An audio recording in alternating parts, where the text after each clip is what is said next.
បាទសួស្តីបងប្អូនអរគ្នានៅក្នុងវីដេអូនេះខ្ញុំបាទចង់បង្ហាញបងប្អូនអរគ្នាទាក់ទងជាមួយនឹងគ្រឿងបន្លាស់របស់ Makita សម្រាប់បងប្អូនអរគ្នាដែលប្រើប្រាស់ Makita ណាហើយគឺបងប្អូនអរគ្នាចង់ដូរគ្រឿងបន្លាស់ Makita បងប្អូនអរគ្នាអញ្ជើញទៅ depot depot គាត់យកកេសបែបនេះបាទកេសគ្រឿងបន្លាស់ Makita បែបនេះមកបង្ហាញជូនបងប្អូនអរគ្នាហើយបងប្អូនអរគ្នាមើលទៅថាជារបស់ខ្លាំងខ្លាយ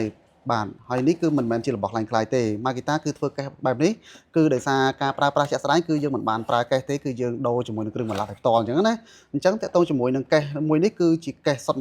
100% ហើយមានលេខកូដរបស់គ្រឿងបន្លាស់នីមួយៗជាក់ស្ដែងនេះមានលេខកូដ51 58 33.5ហ្នឹងគឺជាគ្រឿងបន្លាស់ឬក៏ជាដុំភ្លើងរបស់ MT6 ឬក៏ជាគ្រឿងបន្លាស់របស់M 0600B អញ្ចឹងបងប្អូនអរគ្នាបាទឃើញកេសបែបនេះកុំច្រឡំថាជារបស់ខ្លាំងៗណាហើយដូចខាងក្រោមនេះដែរគឺជាគ្រឿងបន្លាស់របស់ M2401 គឺជាដុំភ្លើងហើយបងប្អូនអរគ្នាសម្រាប់គ្រឿងបន្លាស់សុទ្ធរបស់ Makita គឺភាគច្រើនកេសបែបនេះណាបងប្អូនអរគ្នាបើសិនជាមានកេសផ្សេងបាទកេសផ្សេង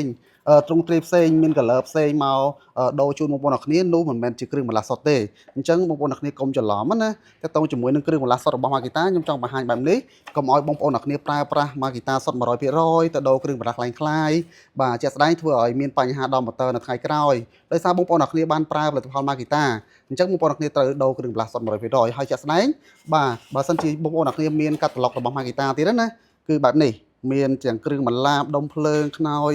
កុងតាក់ខ្ជុងអីចឹងទៅបងប្អូនអរគ្នាមើលតលេខកូដនេះផ្ទៀងផ្ទាត់ជាមួយនឹងគ្រឿងបន្លាស់ដែលបងប្អូនអរគ្នាត្រូវដូរហ្នឹងគឺអាចដឹង 100% ថារបស់សុទ្ធ 100% ឬអត់ចឹងណាអញ្ចឹងបងប្អូនអរគ្នាអាចឆាតមកសួរព័ត៌មានបន្ថែមទាក់ទងជាមួយគ្រឿងបន្លាស់ពីព្រោះថាគ្រឿងបន្លាស់ជាចំណុចសំខាន់របស់ motor មែនតើដើម្បីឲ្យ motor មានគុណភាពក៏ដូចជាការប្រើប្រាស់បានយូរអង្វែងចឹងណាបាទអញ្ចឹងខ្ញុំមានប៉ុណ្ណឹងបាទសូមអរគុណ